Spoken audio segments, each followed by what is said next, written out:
The first time in my life that I knew, or I was beginning to know, I was dealing with a toxic person, they were not behaving toxically. As a matter of fact, on the surface, they were being very generous. If you had a checklist of a loving person, the things that they would be doing, this person would have checked all the boxes. But there was something disconnected.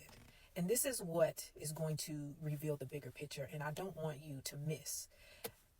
There's a subtle feeling when a person can be giving you a hug. A person can be saying, I love you. A person can be giving something to you. And there's this disconnect of warmth. It's almost hard to explain. It's almost hard to bring it into words, but it's as if it's rehearsed. There is no emotional connect tied to it. So it almost feels robotic because most toxic people have been operating long enough and to the point that they know what to do. They know what to say. But what they can't fake is the emotional connection, the emotional warmth that comes with someone being genuine. See, that is not something that you can fake.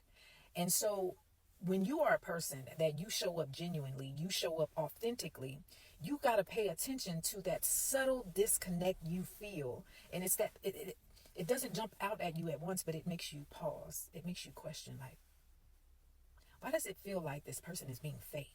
That's the first nudge that you'll get. This person seems fake. And the reason why it's fake is because all of these kind gestures, these kind words on the surface that may even feel good to you, they're not coming from an authentic place. It's not organic. And so when you have that subtle nudge that something kind of feels transactional, it's because it is. When a person comes out the gate doing things, saying things that don't quite match the direction in which you've been dealing with them, that don't quite match what someone would do or say to someone having known them for this period of time.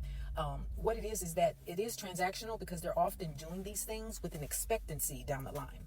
They're doing these things in hopes that they will get you to comply with their game, comply with their rules, comply with their way. And it won't show up for you until the first time you go against that.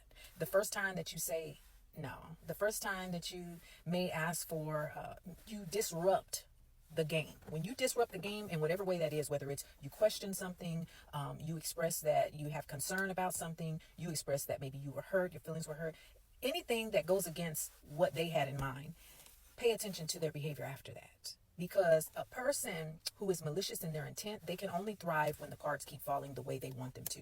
But once you push against that, pay attention to that mask slipping because it will.